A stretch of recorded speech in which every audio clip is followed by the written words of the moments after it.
Yes, people, back again. We're going to review the weekend's fixtures. MK's back with us. Back from the long-awaited trip from Turkey. Had to visit the motherland. Jeez. Full effect. Hey, you back again. Yeah, what's going on, people? Amarim stressing out the man them. Let's get into it, man. No Don South to answer for Amarim's crimes, fam. What you saying, man? Liverpool, signs of champions. Yeah, man. Signs of champions, bro. And I was chatting to someone earlier today. They were like saying, this is not good that you're putting this sort of clutch out this early in the season. I'm just like, this is what we need to show you guys that we're champions. We're not fully there yet. Like I said, we got that main man through the window. The league is not ready for what we're about to do. Isak, bro. I don't think anybody is ready for what is going to be coming. That guy he's getting golden boot in that Liverpool team. And so Salah, Chiesa, 90th minute winner. Engamoa, 15 I years told you, old. man, about Rio and Gamoa. I told you, man, watch out for my man, innit? Szoboszlai slaps in the top bins against Arsenal. Oh, that was the pick of the bunch, mate. You see that? You see that goal there? You see the Arsenal fans' tears? I've got them here in my bottle anyway. And in a bottle, what they are, bottle jobs. I think it's the sign of champions, man. Now, furthermore, man was hearing, I can't wait for the first move, man, from Gyökeres to Van Dijk as well. That guy was non-existent, bro. So let's just not be disrespecting Premier League all-time greats at Anfield. That stadium, you've never won. You can never recall when they've won at Anfield, and they're talking about that they were going to do the job because of the last couple of shaky performances that we somehow got maximum points out of. But here's what it is, man. Isak hasn't even played yet.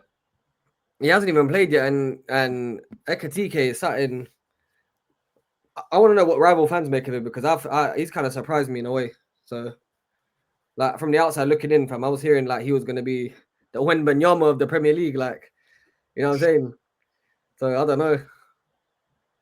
What do you think? Like when you were watching the Burnley game, were you like you just kind of knew that they were going to pull something out the bag? Bro, I've watched this team for a long time. We was always going to win that game. Like it's going to happen one way or another, bro. So yeah, it is what it is with the penalty.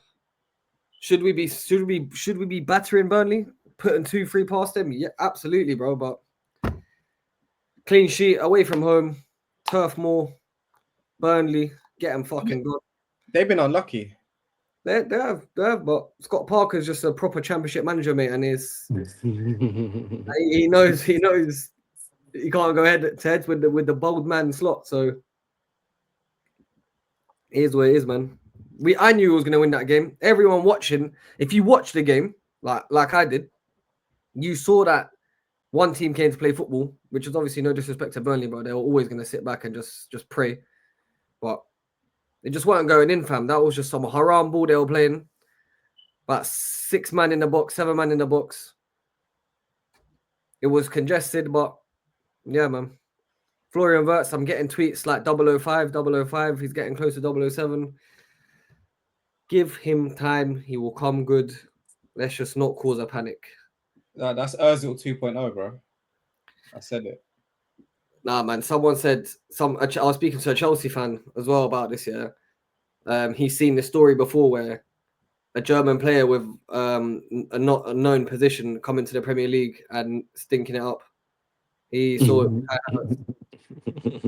Now, I don't think he's stinking it up. I just think it's like Ozil too. It's just Ozil. If you watch the game, he made a good. He made some good like off the ball movement, good off the ball runs. They'll say, yeah, bringing up new stats for him, but nah, he was good off the ball. He was trying his best to like link up with Salah in a way. Like if you watch the game, them two were just popping 1-2s with each other, trying to make it happen. Salah said in the interview as well that he needs to understand these players. So, but even Ozil 2.0, Ozil was a good player for Arsenal, though. I know. So if he's Ozil 2.0 in a better team, then the Ozil at Real Madrid was winning league titles, scoring record goals with the team. So if he's Ozil 2.0, that is not a bad player to be at all. But for 125 M's, we want to see. Well, Liverpool, like I said, they're looking like champions elect, man. In September. To be fair, look, maximum points out of 4 games, top of the league. Ending that international, like starting international break as well, like that, and then signing Isak coming back. Like it's just positive signs, man. There's no reason why we can't just even go further than expected with Isak. I told everyone we need Isak in this team to be final, and that is what's going to happen now. That's what I truly believe. Bro, I just think like what I know these games have happened where they've happened in the season, but those last minute victories at St. James's Park, beating Arsenal in the last 10 minutes or whatever. The game we left it late, bro. These are the games where, like, if this happened later on in the season, like these are title winning performances. They're just happening in September. You know I think this is good that it's happening because we're getting that clutch gene early. This is sort of like the Klopp days. Mentality monsters. We got to pull these games through, and that's exactly what happened towards the end of his tenure. Who have you got in the Champions League? Atletico Madrid at home. Again, another haram ball game. Be prepared. Yeah, man. Simeone. Block of hell. This year. Predictions. What for Champions League? I think we comfortably win that game. Like 2-0, 2-1. Where's Anfield? Anfield, yeah. They don't pose through Alvarez. They got something for me, but at Anfield, I think we're just too strong for them. Where's Isak? Isak debut? Isak will get minutes. I'm hearing he's not. I don't think he'll start. I'm hearing he's going to get minutes because Slot was saying in the media that he hasn't trained for a full. He wants him to train for a full week and then he didn't want to involve him straight away, which I get, but it doesn't make sense for him to jump straight into the lineup. I don't think so. Anyway, we'll go in there with Hugo up top, Gakpo on the left, Salah on the right. Let's go what we've been going with anyway. He'll get minutes and then he is going to start for sure. Any thoughts on Szoboszlai? He's doing it from right back, bro. Orthodox. That he's just fantastic. And there's no, I can't believe no one's mentioning Ryan Gravenberch to me, because if you watch that game and you saw the strides and the passage and the moves, the guys, he's hitting a new level for us as well, fam. So if I'm hearing Declan Rice talk, I want to hear Ryan Gravenberch talk as well, right next to him. I got Caicedo above Declan Rice. That's crazy. I think a lot of people do. Well, if you're talking about actual football, then Caicedo is definitely a better footballer than. Yeah, none of us have got any love for Arsenal here, but I'm gonna tell you, I rate Rice very highly. But yeah, I think he is still. If Rice was available today, he's getting snapped up instantly. That's how I see it. Oh yeah, don't get me wrong, he's a good player, but he's overrated. Rice is a very good player, but I think Caicedo is definitely better than him. I'll take Caicedo over him. I don't know if I'm taking Gravenberch over him yet, but yeah, I'm not sure about Gravenberch yet. But if he carries on improving, then probably maybe his last game as well, like how he started the league for us, the little pop shot against Newcastle outside the box. He's been a bit rash in terms of I think he's averaging like a yellow card a game right now as well. They need to chill out. But that was talking of yellow cards, taking off Milos before halftime. That was a good call. He had to get hooked, bro. I was watching that game. He, as Lee Gunner says, stinker and hooked. So he needed to get hooked. He was having a bad day in the office, man. Because, like I said, if you're watching the game, he had like a very, very, like Ryan Gravenberch made a very, very positive dart run in the box, played a lovely 1-2 with him, like back heel in the box, and he just dives for no reason. Like it's just like, what you doing, mate? And then moments later, he fouls again, and it's just like he's lucky he's not sent off. Like he's genuinely lucky. Like, so it could be one of them ones, bro. It could be one of them ones where on the other side of the coin it could have been peak. He'll come back stronger from it. I like Milos. I like Kirkes, man. I think he's a good player. He's a good player. I think he's good as well, but Robbo came on, even though Robbo's been having a bozo moment as well. It is good that he got a bit of rest because he started the season like he's busting 10 Red Bulls before a game, fam. So he's very, very Talking about bozos, Ruben Amorim. AU, come on, man, hit us. bozo. Well, like I said before, it's pretty much the same things that we're just going to be going over. It's like we're going over the same points that we've been going over since. He doesn't adapt. You're losing 2-0. He's still bringing on centre backs for centre backs. Doesn't want to change the formation. It's all well and good having a philosophy, but at the end of the day, like in-game situations, you have to be able to adapt. And for some reason, I just don't understand why he's so fixated on one formation. It just doesn't really make any sense to me. I've never seen this before, to be honest. Like I've never seen a manager that it doesn't matter in whatever situation, you could be up 3-0, you could be losing 2-0, but for whatever reason in the game you just don't want to adapt. Like you just want to stick to doing the same thing over and over again. And it's just getting to a stage where it's just like, come on.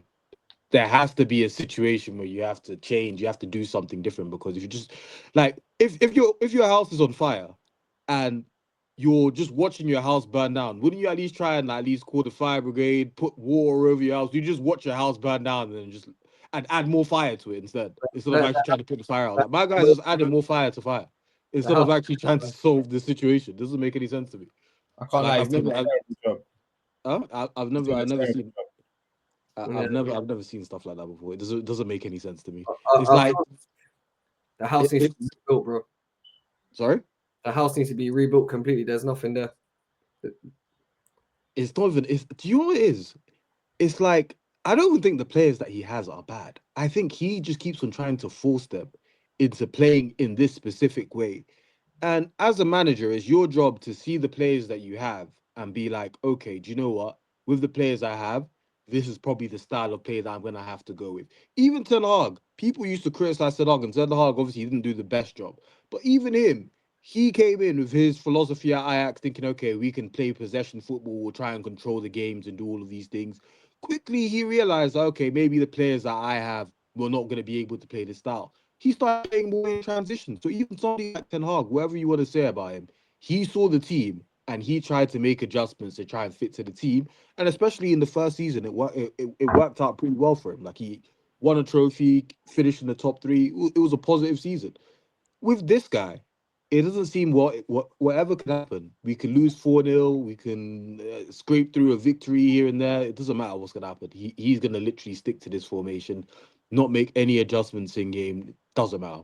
He doesn't make adjustments as well. He's got full faith in the Turkish goalkeeper, mate. I don't know what. No, I think he's gonna get rid of. I think he's gonna move him out of the starting lineup. I think it was just one of those ones where I think we just signed Lamens. He's just come over into the international break. I think. You know what? I don't personally, bro. I don't think he is. You know why?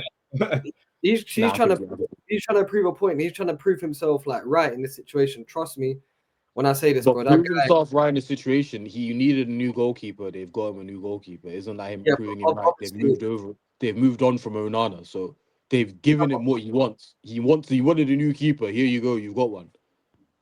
Yeah, so I don't know if he's gonna stick with that. I think it's probably a situation where maybe he just signed, and then obviously with the consistency, they're thinking, okay, do you know what? Let's just at least give Bayern there another go because he's been the goalkeeper that's been playing throughout the season. But I think there was a clear reason why both of them, once Lamens came in, were both Bayinda and Onana were up for sale once Lamens came in. So I think he will put him into the team sooner rather than later, which I think does need to be sooner because you might as well, because it's not like Bayinda's playing well that you can't take him out of the team. You're just literally playing him in the team because of consistency, but even though we're not playing well at all. So you might as well just take him out of the team, put Lamens in, see how that goes. But yeah, the guy just doesn't seem like he knows how to adapt at all. And that is a crazy thing as a manager to not know, even in game. Like even Fergie, whatever you want to say back in the day when he used to play 4-4-2, there'll be games where we'll be losing. My guy will throw on like 5 strikers. We'll push everything into the box. We'll go for the game. Why are you losing 2-0 against your rivals and you're bringing on a centre back? Even look at the game. Even look at that game. People talk about Pep being stuck and being stubborn about his philosophy. Look how Pep changed the game even in that game. He saw that our 3 centre backs were when we were trying to play out from the back, our 3 centre backs were going to be getting a lot of room to try and move the transitions through into the midfield. He brought Phil Foden and he brought Doku more centrally. And he congested the middle. He put them all on the 3 centre backs. So we had Haaland, Doku, and Phil Foden all on our centre backs, which basically stopped us from being able to push the ball through the middle and play out from the back. Just even little in-game adjustments like that, he just doesn't seem to know how to do. Hey, Haaland, what a performance, man! Yeah, on both ends. On both ends. Both ends. And Doku sent. Yeah. You see that little chop? I know you know about that, Miles. Yeah. The little chop to the right, and then Foden. That little hey, for Haaland's first goal, that pass into Doku. Jeez, the little nutmeg from O'Reilly as well. Are they waking up? Or are Man United just Man United are just dross, man. I'm telling you, Amorim is a bum. He is a bum. Do you want to hear another stat at you as well whilst I got you here? Amorim's got the worst win percentage since any Man United manager since World War II, bro. What'd you make of that? Yeah, you know. Bro, if you look at the games that he's won at Man United, like half of those teams are in the Championship. Southampton, Ipswich, Grimsby. They lost to Grimsby. I'm trying to bait you. But what about Donnarumma? Grimsby United, you know. Donnarumma looks solid. He does. Made a good save against Mbeumo, so he seems like a good goalkeeper. But That was it does seem like they're going away from how they want to play out from the back now, because obviously he's not as good as Ederson is. But in terms of goalkeeping, shot stopping, there's probably not a better goalkeeper in the world at doing that. So we'll see how that goes for them. But yeah, I think he looks very good in goal. Like, he looked confident, assured, pretty much everything a United goalkeeper isn't. Just confident. Brings confidence to the defense. But yeah, it's just, you know, to be honest, I even when we're going through the thing, I said it can go either way. So we're still seeing the same problems with United, where we are getting chances here and there, but it's just a case where it's either the final ball or the finish just isn't there. You missing He's going just delaying the inevitable, No. man. I would just sack him and just move on, bro. Yeah, they do need if he who can they get? Who's in the market for you right now? But it's not even about who's in the market. It's about the fact that we're playing a style that we're just not adapting at all to anything. Even if somebody else comes in and at least just puts the players in something that's more comfortable for them, then the team will play better. That's what it is. Even people were criticizing Ten Hag. Ten Hag put players in the positions they were playing. We were still much better than what we're doing right now. Like, under Ten Hag, we had hit and miss games, but we were still top 5, top 6 under him in his whole tenure there. We were winning trophies with him there. Obviously, there'll be certain results where we could have done better in, but at least we were still a team that was in the top 6.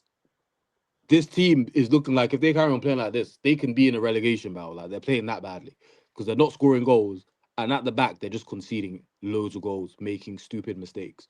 And when you're in a position where you're not scoring goals and you're just conceding loads of silly goals, then that's a very big problem, because you're going to be losing the majority of your games if you're doing that.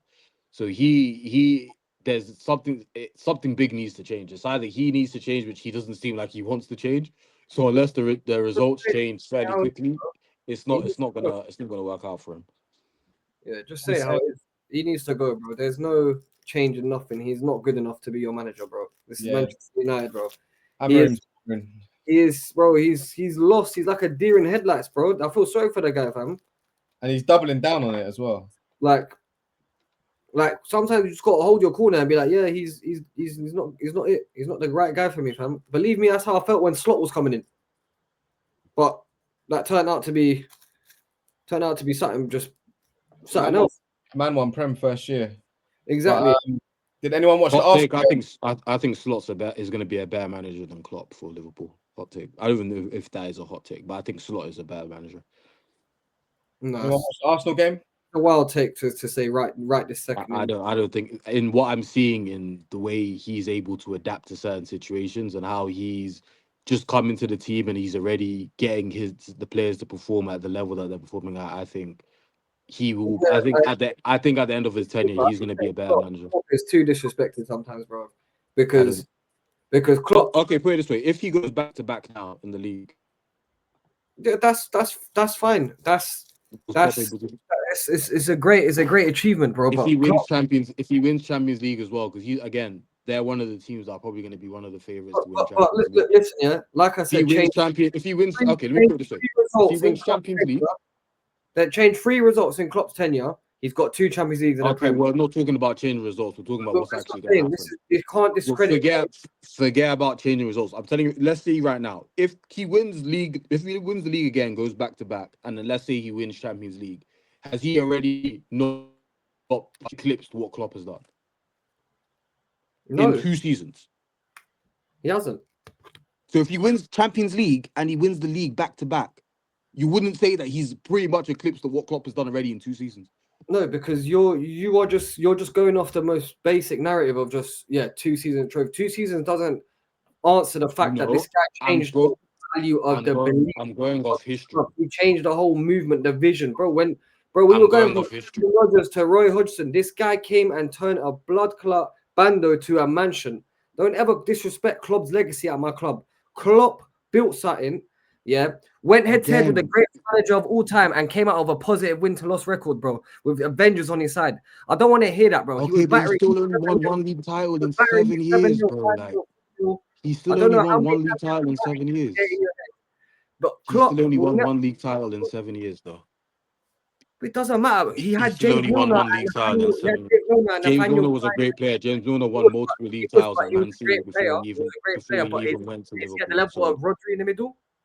Again, he won league titles. Milner won multiple league titles with City under Pep and under Pellegrini and all these other managers. So clearly, Milner is a championship level player.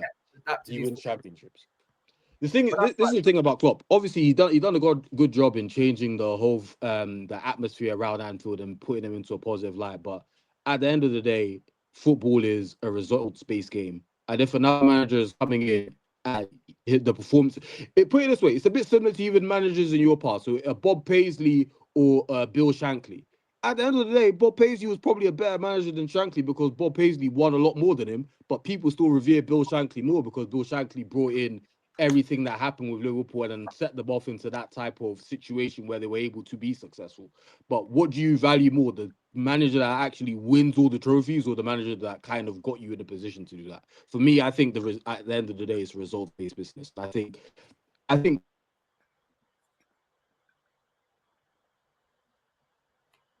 mean, the Klopp's out there to get him. Klopp just shut him out. I think Klopp's legacy is established, man. Like, I don't even think it's a necessary debate. Bro, I just feel like, you know what it is, yeah? Klopp's name is too easily brushed on, fam. When we're talking about debates and rare-to-tear, when you look at it, yeah, the guy is turning over Barcelona's team at home on a 3-0 deficit. The guy's like when I'm talking about Man City, he's like wasn't even peak Barca though. That Barca was always known for. Don't come with that. It was always known for a ball, to be honest. Don't come with that, bro. That's Barcelona. When was the last time that Barcelona was not the? That Barcelona in 2018-19, no. Didn't they batter you as well in that season? Twice, brother. You're talking about United. When have we ever been a team that's going to seriously challenge? So you can't talk about us and Barcelona in this level. But I'm talking about Barcelona because I've seen that Barcelona team, what that Barcelona team was, and I've seen the greatest Barcelona team that has ever played football, and I can tell you right now that Barcelona team that you played against is a million miles away from the peak Barcelona team from about 2010, 2009, 2010 onwards. Bro. If you man played that Barcelona team from 2011 or 2009, that Barcelona team would have played you off the park. You're missing the point. No one's comparing the Barcelonas from different generations. Barcelona had great teams in every era, and the 2019 era, Suarez, Messi, Coutinho, Iniesta, Rakitic. Iniesta wasn't there in that team. I think he had gone to Japan by then. Sometimes you need to actually just watch ball in 2019 and just see what Messi was doing that season, bro. There's a reason why he won the Ballon d'Or. There's a reason why Messi. Okay, put it this way: you think Messi in 2019? Yes, he won Ballon d'Or.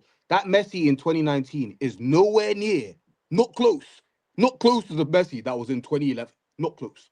They're not comparable players. Messi in 2011 is at least twice the players that Messi was that you're seeing in 2019. It's just that still, because Messi, even half of what Messi is in 2019 is still pretty much better than any player that is currently playing football.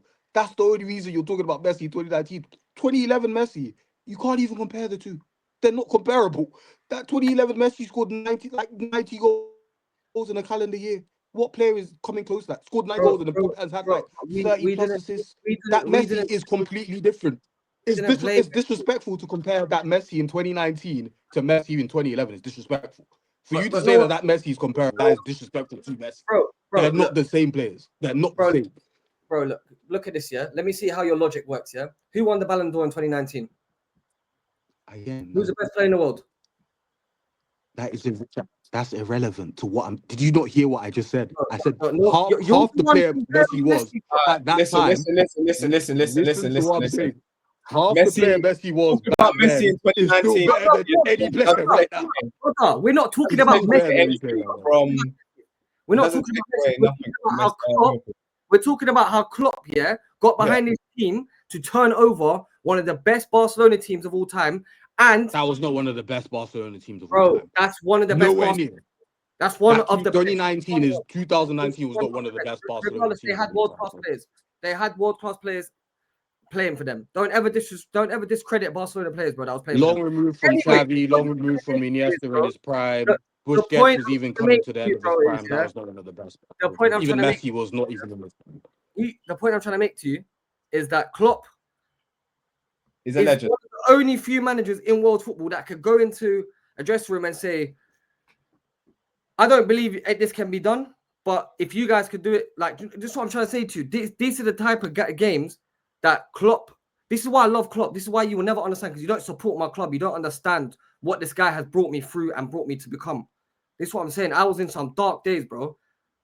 That's because you've never seen success before Klopp. That's your problem. I've come from a situation where I've seen success in pretty much for my whole life. It's only recently I've not seen success, so I know what it takes for a team to be successful and sustain success. And I'm telling you right now, I completely understand your point of view. That's why I even brought it back to even back in the past where I talked about Bill Shankly and I talked about Bob Paisley. Because again, if you talk to the majority of Liverpool fans, they'll tell you Bill Shankly is the greatest manager that they've ever had. But in reality, Bob Paisley won more at the end of the day. And I think, personally, Arne Slot will be more successful at Liverpool than what Klopp was. Obviously, Klopp's tenure helped him get to this stage, but I think Slot will win. I did not disagree into the fact that saying Slot is not going to be more successful. I just said it's crazy for you to say he's better than him right now. He's already eclipsed. I never said he's better than him right now. I said he's going to be better than him. You said he's okay. I said he's going to be better than him. No, you said he's already better. Let's I said he's going. I said I think he's going to be better. He's going to be better as time goes on. Let's move on. What's it called? Chelsea drop points. Typical Fabio Carvalho, ex-Liverpool man. Again, if you clock it though, Garnacho. Someone needs to have a word with Garnacho. Garnacho falls asleep on the back post. He's a scrub. He's a scrub. He's where's you for me to tell him he's a scrub, bro? He's coming to what? You see his brother doing up the agent as well. This guy he's not serious, bro. Like he's just, I don't know, man. He's a scrub. I think he's gonna get found out at Chelsea. I can't wait for it to happen. Welcome to the Turkish League very soon. He's gonna score this weekend. No, Garnacho again. He's one of those players where a Man United scrub. He's just one of those guys that he works off instinct. If he has too much time to think about things, he doesn't make the right decisions. He's a player that works. That's why that's why when you saw him playing at his best is when he came on as a substitute, because when he used to start the games, he would have to. It's better for him to come in when the other players are adjusting. He has to adjust to the pace of the game, and he has that impetus where he can come in and just try and make a change there. When he starts having too much time on the ball, too much space in possession, he makes a lot of mistakes, and he does switch off a lot as well. He's not that focused as a player, but I still think he could be a good player for them.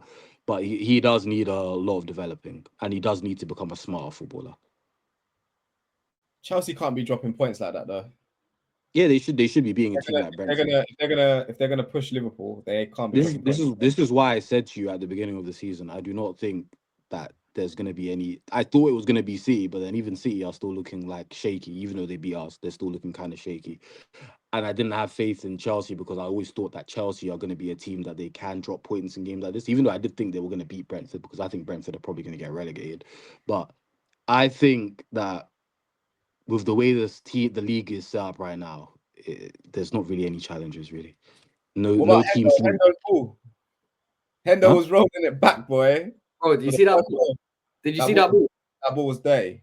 First time over the top, broke the line immediately, and I'm just like, where has this been for Liverpool Football Club, bro?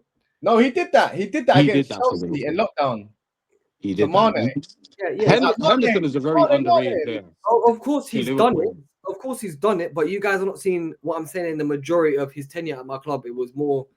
He had one season where I was like, nah, Henderson. It was a season where,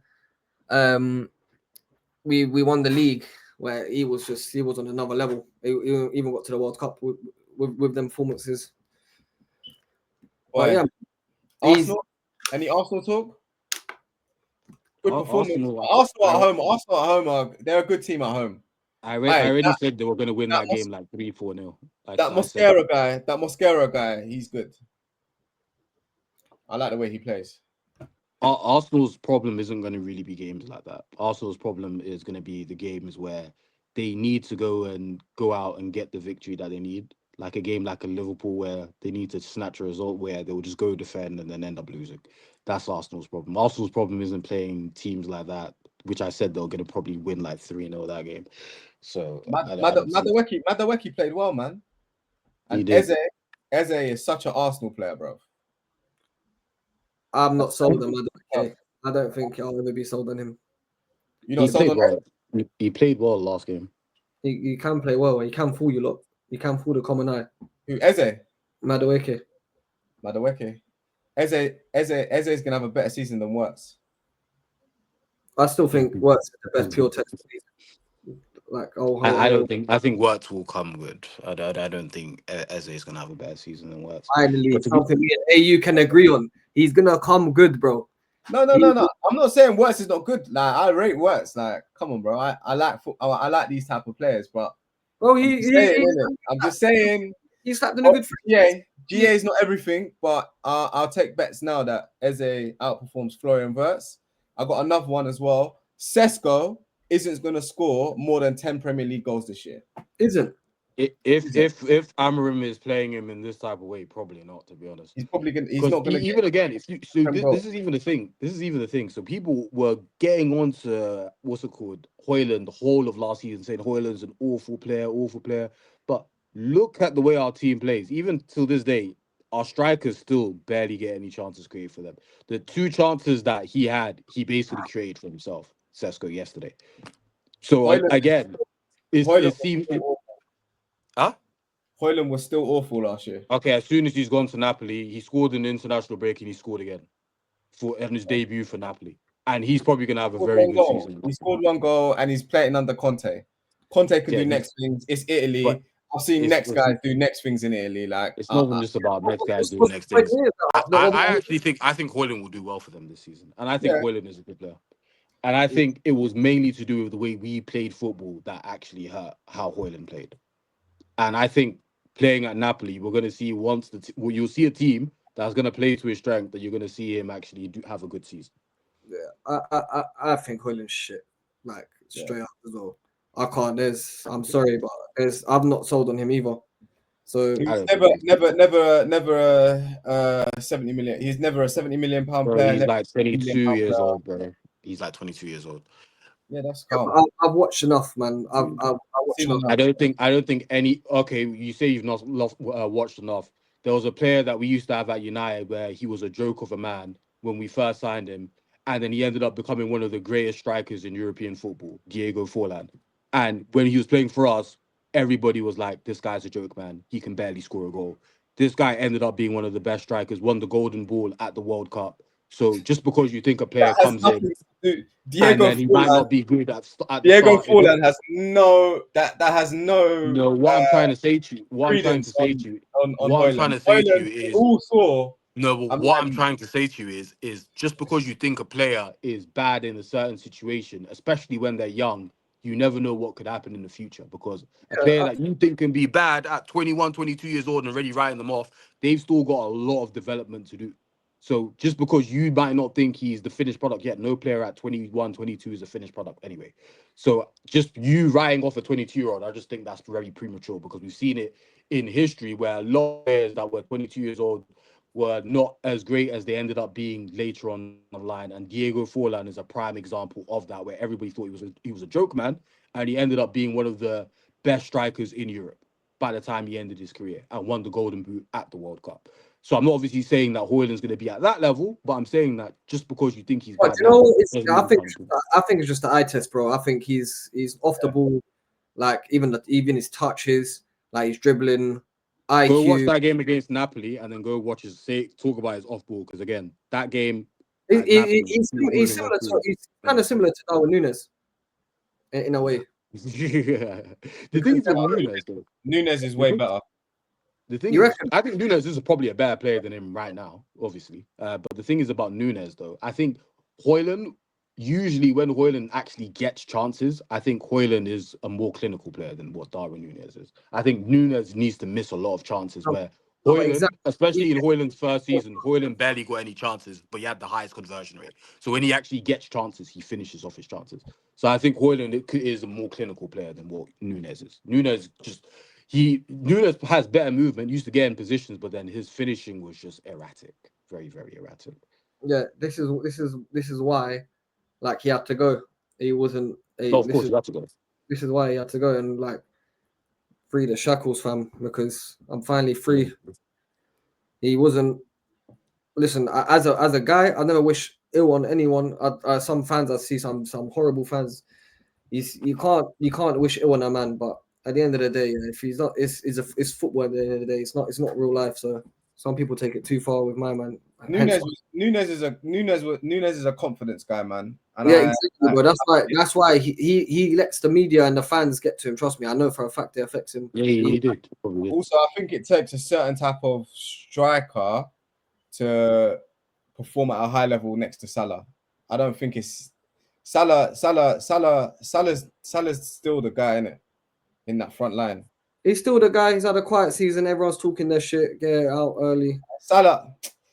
Salah doesn't need, Salah's consistent, bro. Salah's just gonna be over the something. course of the year, over the course of the season, he's just gonna show his levels, bro. He's Yeah, inevitable. Salah will be Salah. Like I don't think any Liverpool fan should be concerned about Salah. Like Salah will do what Salah does. Like that's not a problem. I just think right now he's trying to learn the new players around him.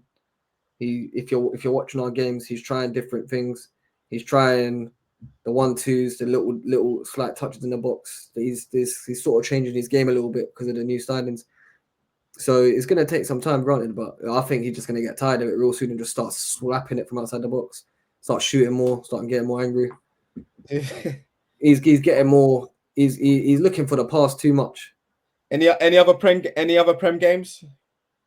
Voltamade, what's his name? Voltamade. Yeah, back post bully. The Newcastle fans got something there, haven't they? I mean, look, at the end of the day, Wolves are going down. That was one that I even started thinking over the weekend because they're not playing well at all this season. They're in a serious threat about going down. And they had that whole thing of trying to keep Strand Larsen when I don't think he's going to keep them up. He ain't even all that. But anyway. I mean, Graham Porter disaster. He's an all right player. Graham Porter disaster class. This continues. So Yeah, I was at the game, Miles was at the game live and direct. live and direct. Watching Spurs of all Spurses dismantle you at home. How does that feel, bro? Yeah, we're shocking. We're set. Right, he's Our got to, manager's terrible. he's got But to go. He's got to go. when you just get your defenders to do defending, Christian Romero and Mickey van der Ven, you start to see the levels, bro. Do you know what I'm saying? I don't know what Ange had these man doing last year, but when you just tell Christian Romero defend his box, when you got Mickey van der Ven, that's a problem. That's a problem. Them two centre backs, yeah, they're two of the best centre backs in the world. I know they play for Tottenham and whatever, but in isolation, them two definitely the league. They're up there. They're up there. They're up there. I do think they're quality. Van der Ven is a monster. Yeah, he is. He's quick. He's so quick as well. I think he's a quality player. I think Christian Romero as well. When he's not losing his temper, he's also a very good player as well.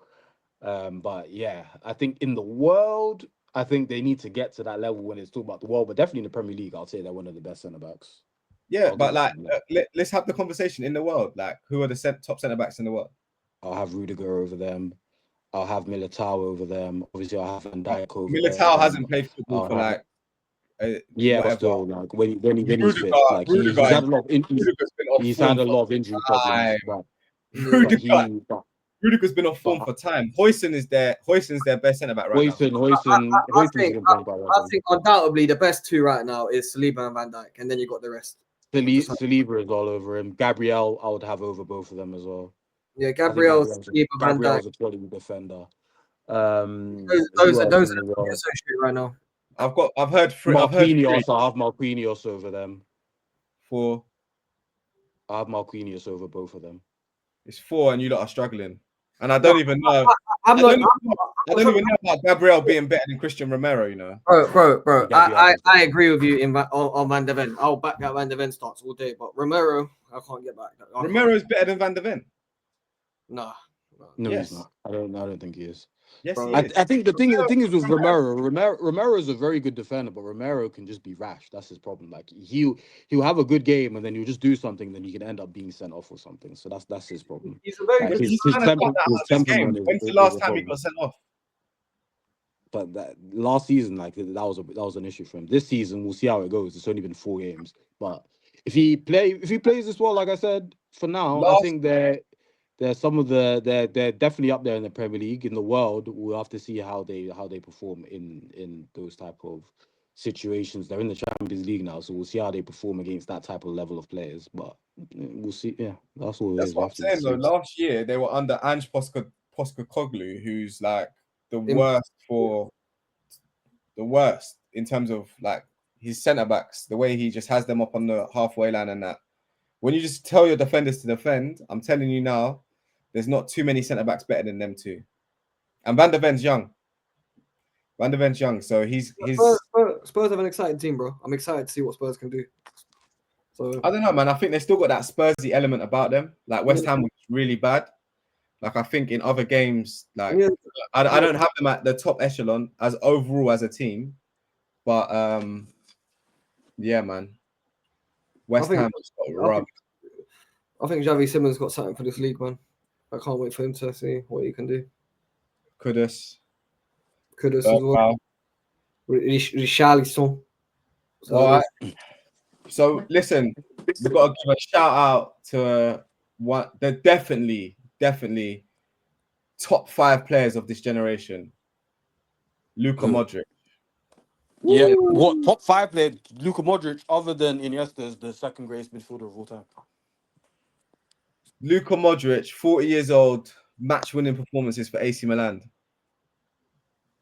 Bad man, bro. Luka Modric is literally the second greatest midfielder of all time. So I'm not surprised by anything he's doing. There's only Andres Iniesta that I have over Luka Modric all time for midfielders. Not Zidane, no.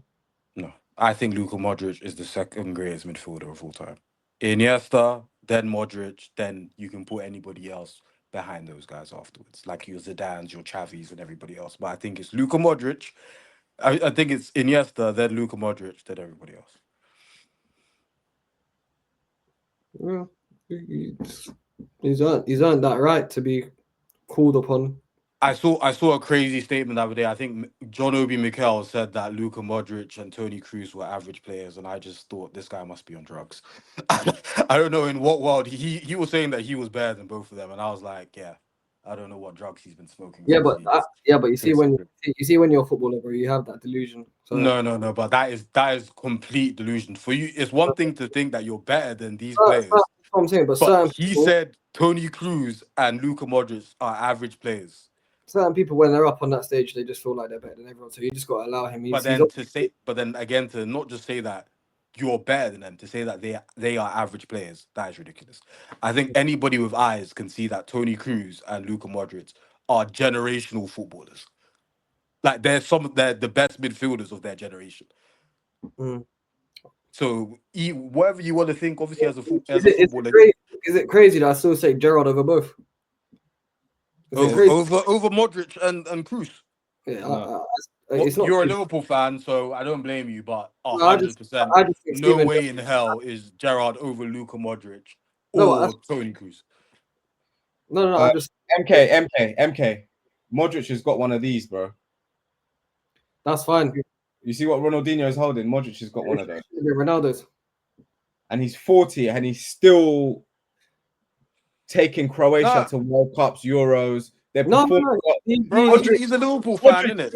As a Liverpool fan, Modric for me is the best midfielder of all time, in my opinion. Modric for me, For me, second. Easy. For me, second. Easy. For me, second. Not easy. For me, second. I think it's even close between him and Iniesta as well. But I think Iniesta is better than him. I would say he's definitely better than him in my opinion. And then after Iniesta, then it is Modric. Clearly, I think Modric is clearly second. I think it's for me. It's not debatable. I think it's Iniesta, then Modric, and then everybody else. I think taking my Liverpool hat off, the best three midfielders ever is Xavi, Modric, and Iniesta. Like argue what order you want them in, but they're the best. They're the best three. I think Iniesta is better than Xavi, in my opinion. I think Modric is better than Xavi. But if you have Xavi in the top three, I wouldn't argue with that. But I just know my top two for definite. With my top three, with everybody else that falls into that top 10, I think it kind of just changed depending on like how I'm feeling at the time. But I'll say the one things that don't change is Iniesta's one, Modric second, and then it's everybody else. Then I'll start putting in your Xavis, your Toni Kroos's, your who else is even in there? Your Zidane's, players like that. They come in afterwards, really. I got Modric 1, Busquets 2, then Iniesta. In Busquets, I wouldn't really class him as a centre midfielder. I'll class him as more as like the deep line ones. But if you're just saying midfielders in general, then yeah, Busquets is probably. I love that Busquets. Cool. 3, 4. Busquets the best DM ever. Yeah, he is. That's what I'm saying. He's the best defensive midfielder of all time. 100%. Just midfield. We're just going to talk midfield. I'm just saying it's Modric, Busquets. Then I got Iniesta. I'm not taking anything away from Iniesta to put anything like. But for me personally, Luka Modric is just the best midfielder. I think if we stretch it to a top 10, do you know who gets in there? Go on. N'Golo Kante. Of all time. People are going to look back at N'Golo Kante very kindly. They're going to look back on his No. Kante's a Kante. They're going to look back on his Kante. Because listen, bro, if there's no Kante, there's no Leicester title winning. Yeah. I think to be honest, that's not a terrible shout. To be fair, it is a guy whose career is going to get looked very positively on in the next 10. He won the World Cup with France as well as one of the key players in that team. Wait till you get reminded of what type of player. Back-to-back Premier League. This is what he's done as well. I don't think any other player has done this. He won back-to-back Premier Leagues with 2 different teams. I don't think any other player has done that. So when history looks back on N'Golo Kante, bro, they're gonna look and you're just gonna get reminded of. Because I saw some appreciation video of him and I was just like, bro, this guy, he's a quality player. He is ridiculous. He's one of the best players in the Prem ever. But Iniesta third, I don't know. That's kind of wild to me for some reason. I can't see Iniesta being third behind Busquets. Yeah. I think in that Barca team, especially when they were in their peak, especially when they played United, it was clear that Iniesta was by far the best player on the pitch in both the games. that we played against Barcelona in the Champions League final. Yeah. He absolutely dominated us both games. There was nothing we could do with him. Like he was the one player that was unplayable. Even Messi, like everybody, like Messi's the greatest player of all time in my opinion. Bro, they But were all both players. of those games, it was Iniesta that dominated us. Dominated us. It wasn't like we couldn't get anywhere near the guy, anywhere near him. I don't know about orders and stuff like that, but I would definitely throw Perlo in there.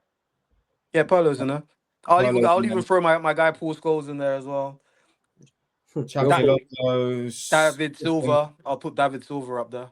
Nah, I don't think I could put David I'll Silva. put that. I think. Do you want me to give you my real opinion? I think David Silva is a better player than Kevin De Bruyne. Hate me if you want. I think David Silva is a better player than Kevin De Bruyne. The cat.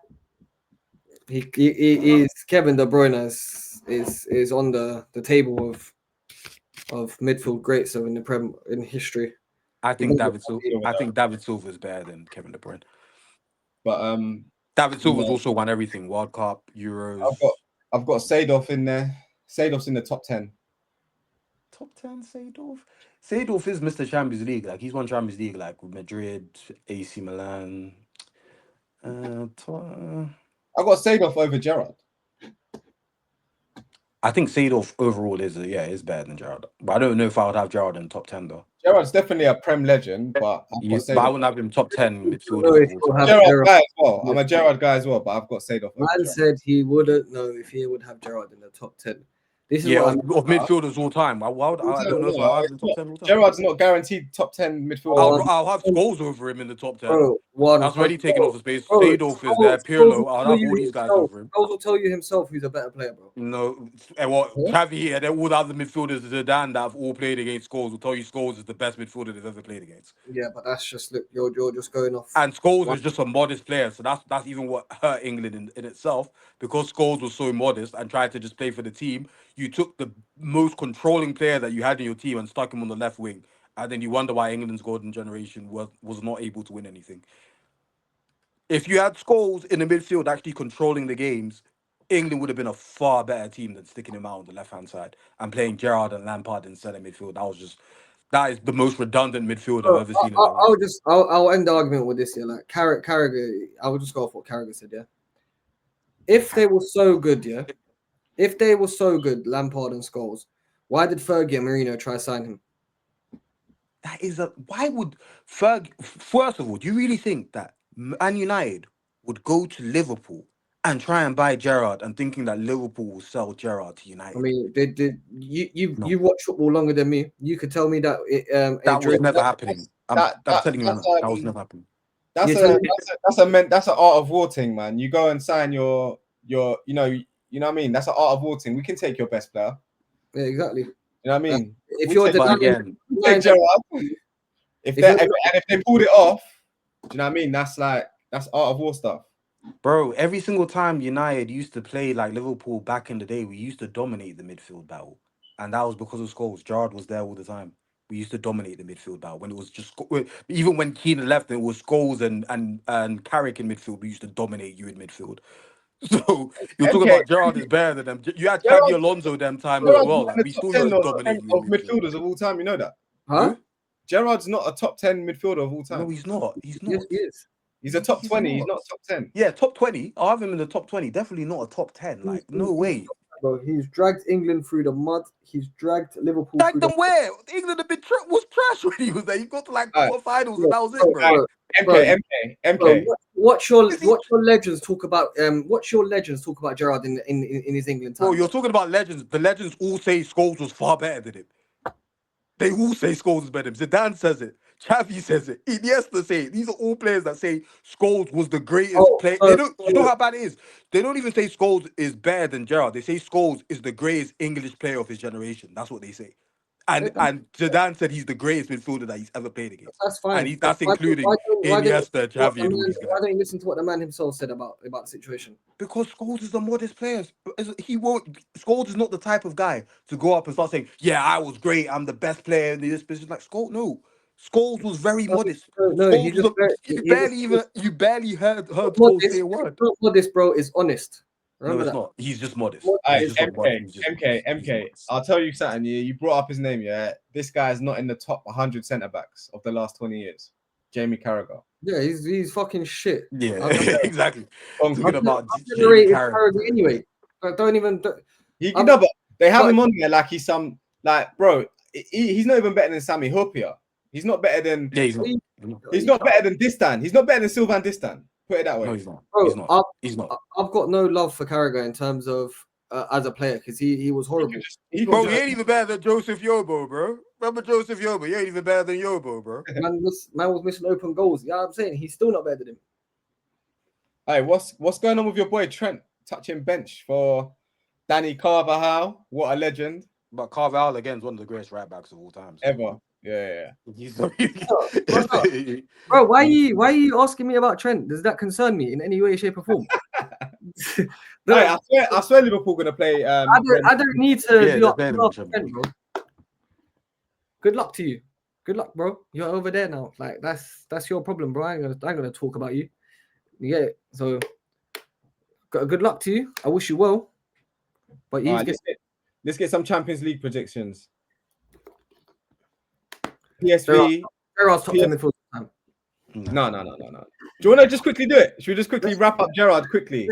Let's just end it there because I'm Bro, not. you know, we could come up with so many midfielders that already take my Type in the chat mode. So obviously you have Iniesta, you have Modric, you have Xavi, you have Zidane, you have Pirlo, you have Scholes. I have Lampard over him. I won't even put Lampard in my top 10. But that's just players I'm just naming over him. I've got N'Golo Kante over him. I've got who else have I got over him? I've got Clarence Seedorf over him. That's already 10 players that I've just named over him already. That's already 10 players. I have Tony Cruz over him. That's 11 players that I've just named off the top of my head. Not even sitting down and going through players properly. All of those players are over him. Gerard's better than Tony Cruz, bro. Don't do that. No. My days. Oh my days. That is ridiculous. Ridiculous.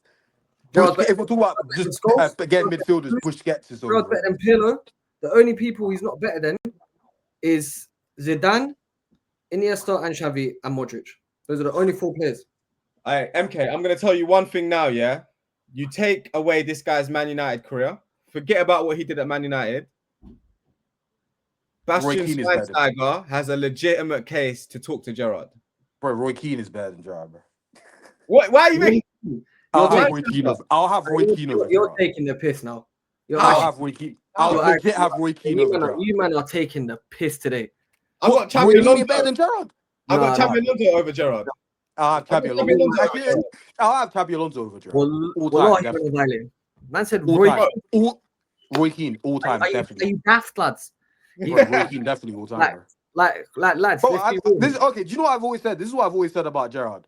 Gerrard, that season where they won Champions League, leading into the following season, he was the most decisive player in world football at that time. But that was only a 2-year period. If we're talking about overall career, Gerrard's probably about top 20. But in that 2-year period, he was doing bits. I can't lie. Gerrard's only fault was being victim to a horrible Liverpool side. He cost something. It is. We're not gonna change history. Like, bro, there's even like 4 City guys that Gerrard can't even like. Is he better than Yaya Toure? Yeah. Is he better than David Silva? I don't know. No. I don't think he's better than Kevin De Bruyne. Is he even better than Kevin De Bruyne? I don't think so. Yes. What?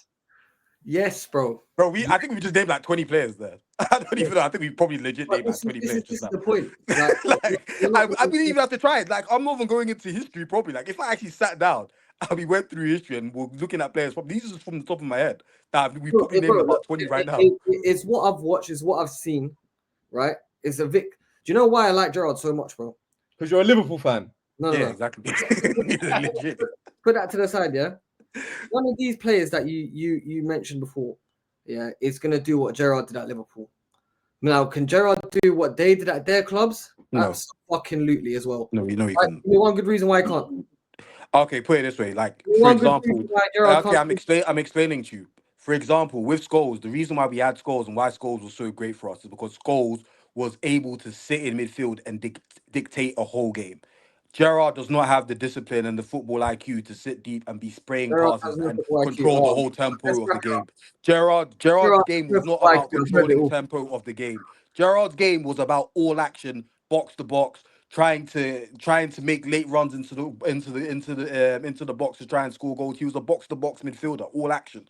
He was not a midfielder that can sit in Gerrard didn't have midfield passing. and control and dictate a whole game. Okay. Gerrard's game was not that. Okay, Gerrard didn't have passing. Gerrard don't have dribbling. Gerrard don't have shooting. Gerrard don't have finishing. Gerrard Are you telling me? Are you saying here and telling me that Gerrard was Gerrard a can play right back, midfield left back, playmaker that knew centre how back, to dictate the striker, tempo of a game? right wing? Are you telling? Wait, just answer the question. MK. Is Gerrard a player that can dictate a whole midfield and dictate a game Bro, and control the game through his 100%. passing? Are you crazy? I've got another Okay, one. do you know what? Did you not watch him dictate you when he slapped you 4-0 or something at Old Trafford? Him and Torres were dunking on you, look. Hey, MK. I got one. You know who's better than Gerrard all time? Better overall career. Bro, maybe not better overall in Prem, but he's definitely got more Premier League winners' medals than him. Can you guess? I don't even want to guess. Arsenal's youngest captain. Oh yes, that's Fabregas. I'll probably have Fabregas over Gerrard as well. To be honest, all time. All time, I wouldn't even. All time, probably yeah. Says Fabregas. But the only thing I'll say about Fabregas though, I used to say this back in the day. You'll probably remember this, Marty. I used to say Fabregas is a half a season player. First half of the season, he'll be like one of the best players you'll ever see. And then after the first half of the season is over, his form will just drop off and he'll become like nowhere near as good as he is in the first half. He's a half a season player, Fabregas. MK. Same thing happened at Chelsea as well. I got another one for MK, and you'll like this one. He's from your homeland. Who? Turkish. Come on. There's only one Turk. He didn't play for Turkey, but. So you think Özil over Gerrard, yeah? No. He's gonna say Gundogan. Gundogan. Oh yeah, Gundogan, yeah. I will leave this whole thing today, right now. Bro, all-time Gundogan. You try and say, if you're trying to tell me that, listen. It's like all-time Gundogan. It's not over Gerrard. Clutch Premier League performances. All time. You know, like Definitely. finals, FA Cup finals. Like Gundogan's got like match performances in these moments. The same as Gerrard.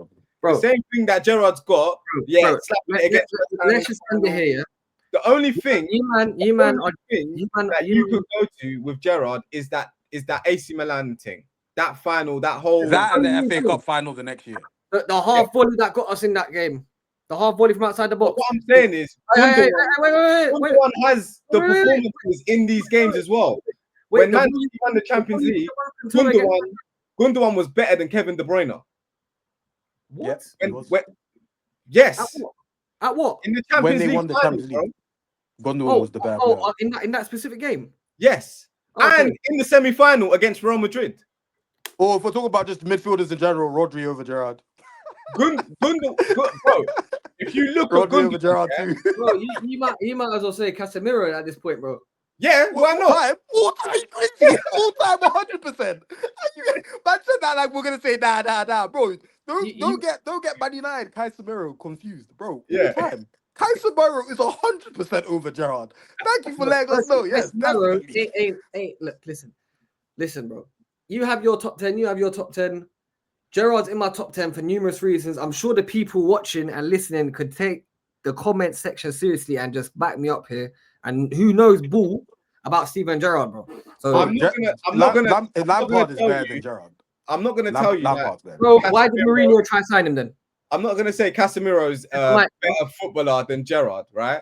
But Casemiro definitely all time 5 Champions Leagues. He's over Gerrard. Like, bro, let's stop because look, at the end of the day, if you want to just say football is all it's just trophies.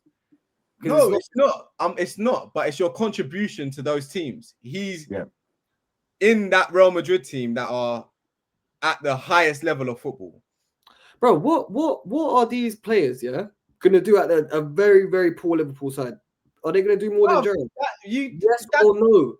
No, but bro, it's like me saying, it's like me saying, Dimitri Payet is so great. He did it at West Ham. Look what you're doing at West Ham. Like, but Dimitri Payet was not an established player like Gerrard.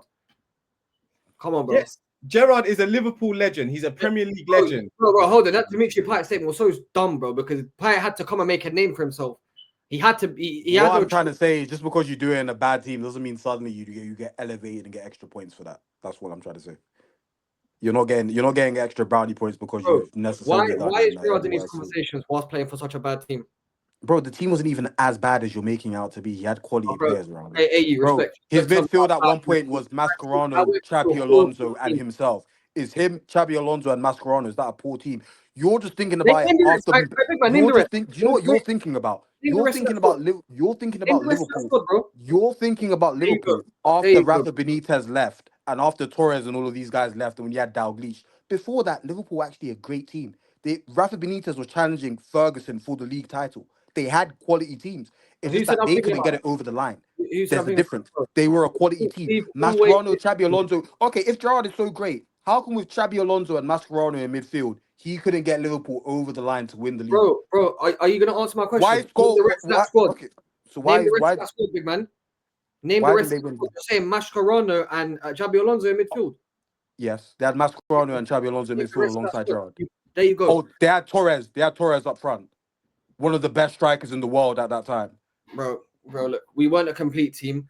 You claim that you watch football way before Bro, our tenure. anybody that watched football at that time, if you looked at us dead in the eye and you watched football at that time, and you said that Liverpool team was a bad team, they'll think you're on drugs. Because that Liverpool team was a great team.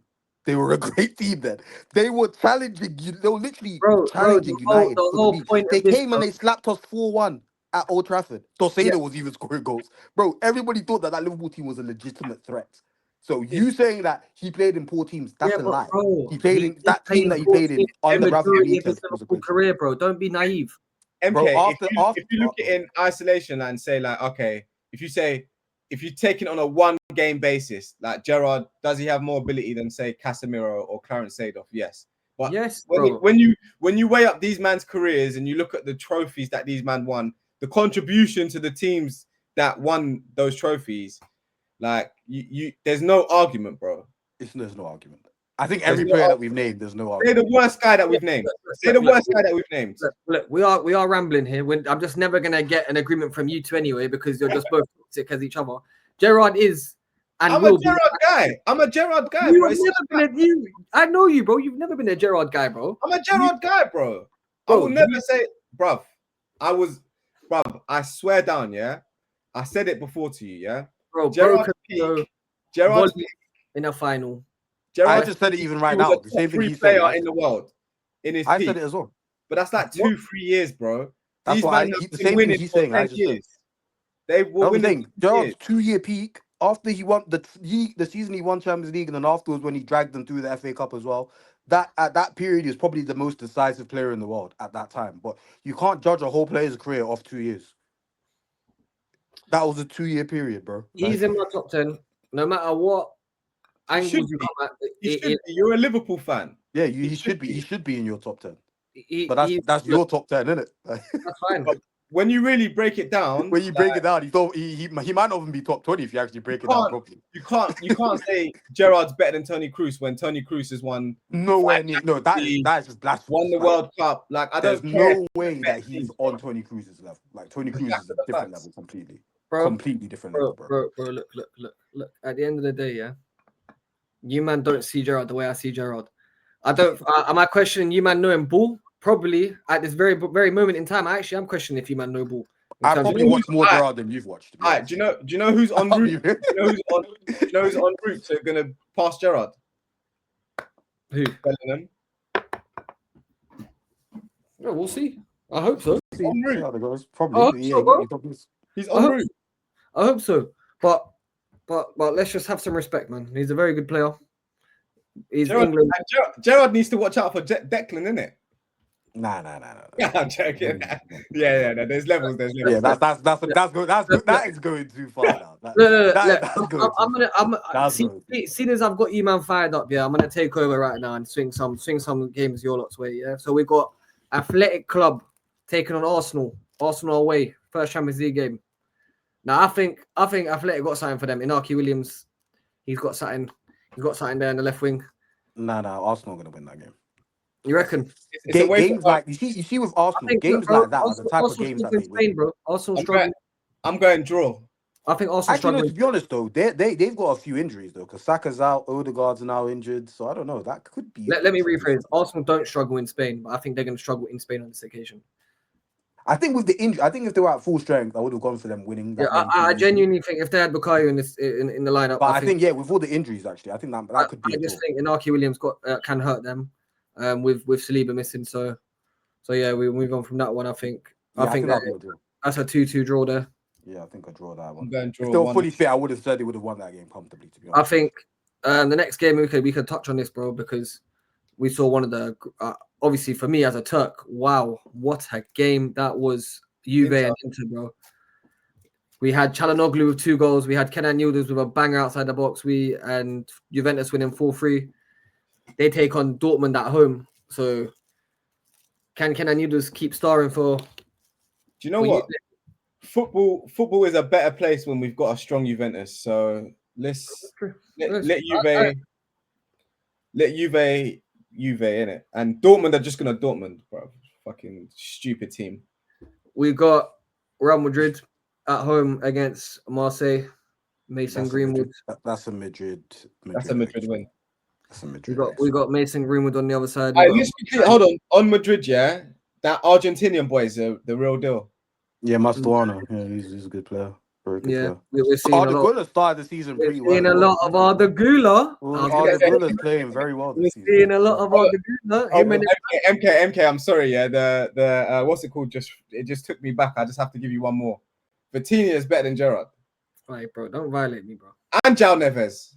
Bro, Miles, we're getting. Anyway, we move on. Keep on going. Move on, bro. Let's move on because I'm not listening to Arsenal on this chat. All right. The big Champions League game is we've got one more to touch on. Tottenham at home against Villarreal. I think they bottled it. That's not even the one, though. That's not even the one. No, that's Tuesday's games. We're moving on to Wednesday. Tuesday, Tottenham are gonna slap Villarreal big time. Yeah, I think Tottenham will win that game. At home, midweek game. Tottenham are in a good mood. What about Bayern Chelsea? Bayern that's gonna be a good game. That's them two teams are the same. I think Bayern might scrape that one. Where is it? Bayern at home or Chelsea at home? Bayern at home. I think Bayern will win that game. And then the main event of the Champions League week, which everyone will be tuning into, I think the most, is Liverpool Atletico Madrid. I mean, I think Liverpool will probably scrape that.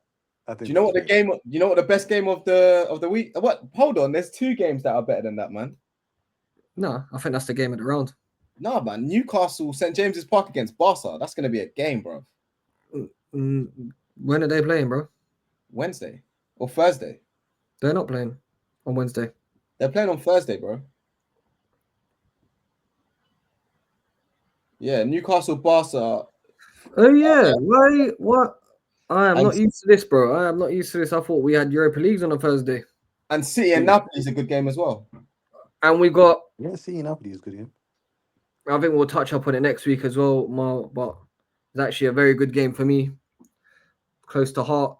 We've got Galatasaray versus Liverpool in Istanbul. What a game that's going to be, ladies and gentlemen. No. I can't wait, personally.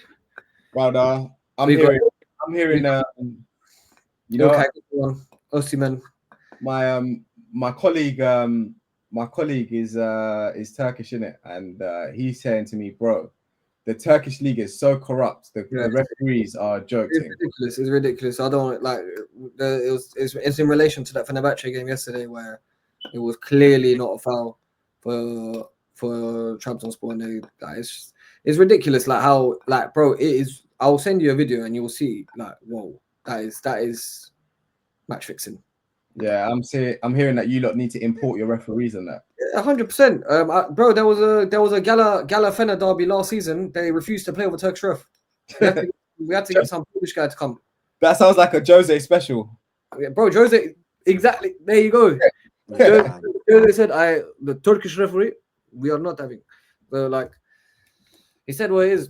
It's a shame though, man, because, like, you know what I mean? We was gonna do a pod in it on the Turkish league. Like, yeah. Gala have got a serious team, and Fener looked like they were backing Jose. Like, they brought in that John Duran. They brought in quite a few players. They brought Edison in goal. Skinnier. Jose didn't back himself. Bro, they signed Edison, Asensio. They've had a good summer. Skriniar. They got Diego Carlos. They've got a lot of good players, man. Yeah, man. And so do Gala, to be fair. Is Oxlade still out there? Oxlade was at Besiktas, but I don't know if he's still there. I think he's not there no more. But we'll touch on that on a separate pod. But yeah, man, I'm excited to see Alexander Isak tear up this league, tear up West Ham, tear up United. It's just going to be a fun watch. Tearing up West Ham ain't hard, bro. And United, to be fair. These are easy targets. I'm sorry, boys. It'll be so jokes if Amorim ends up being Liverpool out of all the teams that we've been losing to. Do you know what? I can see that fucking happening. Amorim is a bozo. Well, he's looking like it right now, definitely. Thoughts on Amorim, bro? I've told you, I've been saying it since. Like, I'm not convinced about this guy.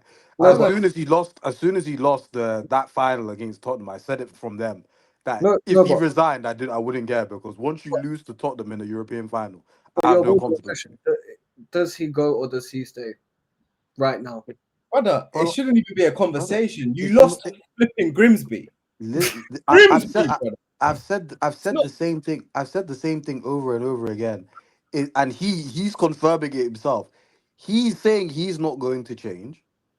The situation that he's having right now is not working. So if he carries on like this and he's unwilling to change, which he's unwilling to change, he's gonna have to go. It's not gonna be it's not gonna be a thing where he's just gonna continue like this. If he doesn't change and results don't change and get better, he will have to go. That's what it is. I know this is a football pod, but it's good to talk about greatness, man. Terence Crawford. Yeah, Free- one of the great is either him or Usyk, greatest fighters of this generation. Like, what a performance against Canelo! Absolutely dominated him. MK, Absolutely you're a UFC fan, yeah? Mm. Do you know what that's like, bro? That's like a lightweight cleaning out the lightweight division, cleaning out the welterweight division, and then fighting flipping Dricus Duplessis or No, I know exactly what it's like, man. you can't. There's no equivalent in UFC where a guy can go from lightweight all the way up there and do that. That's outrageous, bro. That's like one of the greatest sporting achievements ever. It weren't Like three-time undisputed as well. It Like, weren't the most entertaining fight, but in terms of like boxing purist, in terms of like sweet science shit, that was crazy, bro. And that weren't a bad Canelo. That was a good Canelo that he beat. He beat bro, there's no debate about that I'm performance. disarmed him, bro. Bro, there's no debate about that performance. Like, people, like, even me, I was one of the people that used to criticize his resume. You can't criticize it now. He's silent, because one thing about him that I've realized is every single time when he's actually going up against his the place where they're saying, okay, this is gonna be where he's really gonna be tested. Those are his best performances. Against Errol Spence, everybody's like, okay, yeah, this is the first time he's actually really gonna be tested. Absolutely destroyed him. Now comes up against Canelo, moves up 2 weight class. They were like, okay, this is where, even me myself, my prediction was I thought he was going to get stopped by Canelo.